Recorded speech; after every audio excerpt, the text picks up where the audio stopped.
What's going on, guys? I am high above Lagos. Lagos is actually way down there, and I'm up here at a villa, and I'm doing something really exciting. I'm working for the first time since the pandemic started, like 19 months ago.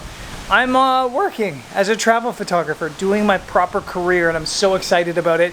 I'm on a travel photography workshop with Alan Wallace here in the south of Portugal, and we started doing night shift stuff. And I'm gonna do this video a little bit different than usual. There's gonna be a little less of my face in this frame and more of that out there. And we'll see how that goes. So here it is. This is the south of Portugal at night. Getting back to work is special. And getting to show off an area where you live to an awesome group of people is even better. This video is gonna be a bit of an overview of the trip and the photos we made, since, as you all know, I'm terrible at filming videos at night. Let me start off by saying that this trip wasn't easy. Rising case numbers in Portugal meant restrictions. Luckily, we had some candy fuel and positive vibes to push us through it. The west coast is tough. It's cloudy most of the summer. So despite heavy winds, we headed out to Cabo São Vicente Lighthouse on night 1, the only night forecasted to be clear. We had a bit of a battle fighting both the wind and the heavy rotating light of the lighthouse. And honestly, it was one of those nights where we had no idea if the photos actually came out until we got them home to a laptop for an edit. Luckily, they did.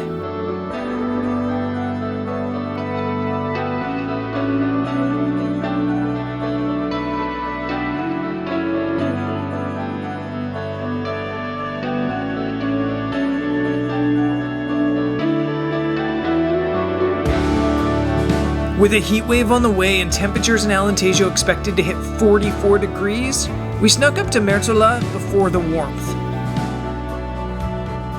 We shot sunset at one of my favorite views. And once again realized that the castle gets lit up at night, ruining any chance of astrophotos. And then we moved on to an icon of Portugal.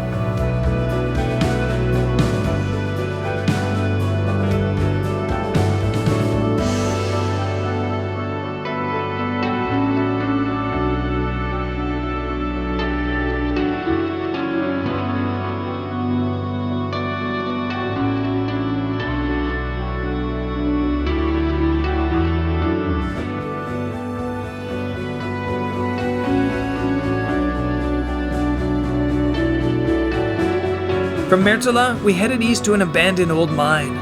And while I scouted this spot in the day last year, seeing it at night was something out of a film set. Again, some decent photos were made.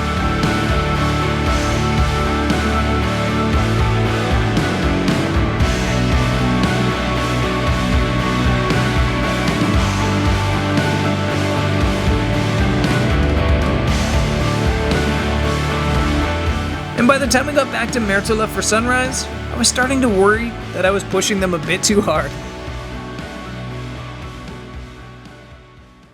But alas, we were back at it the following night. This is one of the most iconic places in all of Portugal. One of the prints hanging on the wall of my gallery is from here. And for years, I've been dying to photograph this location at night, under the Milky Way. So from midnight right till 5 a.m. we photographed these incredible sea stacks, from top to bottom.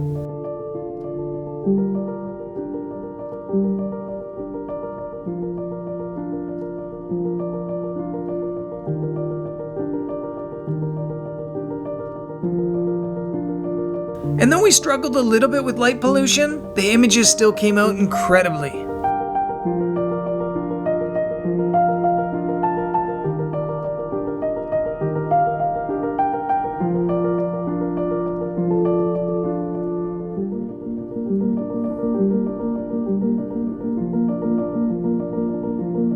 In the heart of the heat wave, we once again drove up into the north into Alentejo, to one of the most iconic towns in Portugal, Montserrat.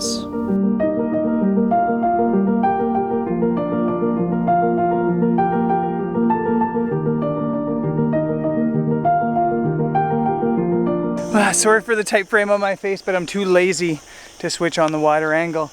We're at Montserrat, which is just behind us. we've driven like 3 hours to get here, and unfortunately it's pretty cloudy and pretty hazy. So hopefully it clears off for sunset, but it's one of those things with astrophotography or photography in general. No matter what the weather forecast says, you kind of just got to go out and hope for the best. So I think I'm going to set up a photo for sunset leading down towards the castle. The castle looks absolutely epic from the sky, but of course I forgot my drone as well. I'm just kind of like failing at this whole thing right now, but still an amazing spot. Hopefully things clear up and we can get some astro in tonight. And yeah, for now, let's take a non-night sky photo.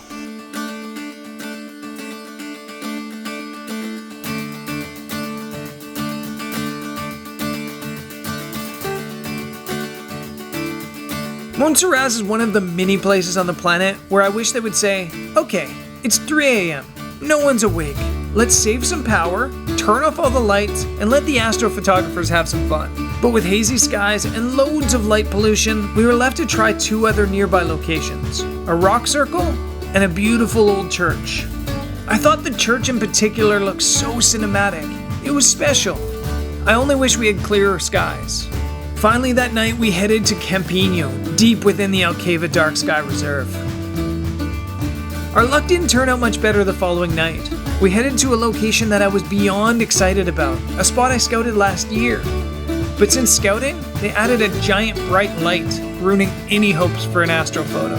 Thankfully though, our last location in Alentejo was all kinds of special. It's day 5, or I guess night 5 of this astrophotography trip, and we've driven out into basically the middle of nowhere. We're on a field. We've driven into a field in the middle of Alentejo because when I was location scouting like a year ago, as I'm thinking the wind's gonna knock the door into me. When I was location scouting here like a year ago, I found this place that the guide said was full of really cool trees, including one really massively epic oak tree. And there's something very Portuguese about an oak tree, and I thought that this would be a cool place to come.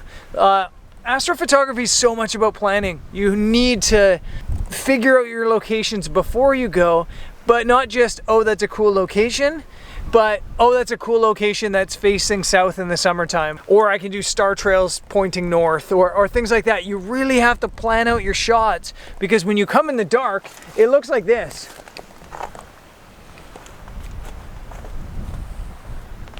You can't see anything.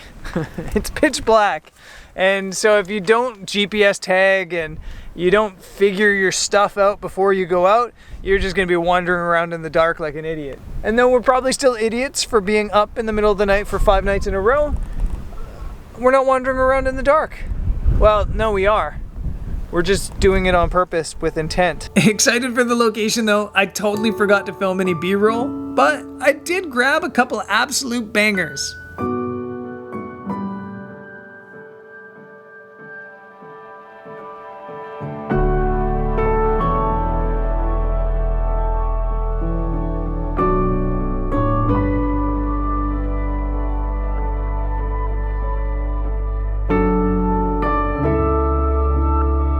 After a good day's sleep, we headed out for one last location.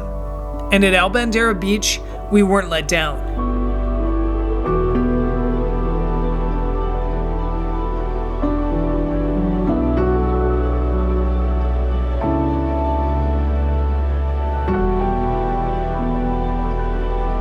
Not only did the photos come out really cool, but we were treated to a massive bioluminescence show. It's not really obvious from the footage, so let me zoom in.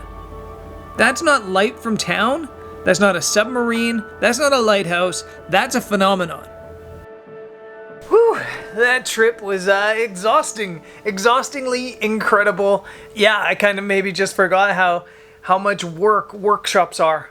It's a lot of hours shooting photos, but it's so incredible. It was so inspiring being back out with people that are inspired by photography again, and I really think I was missing that over the past 2 years, just not out shooting with other photographers. That's so valuable for me.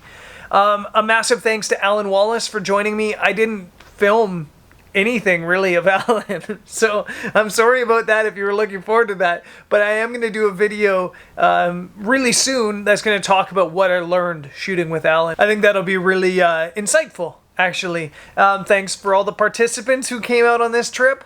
I can't even explain how good that was just to be out with other photographers again. And I'm just so grateful for the opportunity to be working again. I don't have another workshop until November. No, October. In October, it's Namibia, that's sold out. In November, it's Italy, the Dolomites, that's sold out. December, that's Antarctica. There's still spaces available for that. And then January, Iceland, there's still spaces.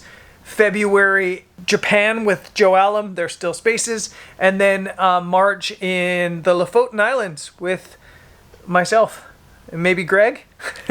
There's still spaces on that as well. There's a link to all the workshops below if you want to check them out. And yeah, that's it for me. I'll see you guys later. Peace.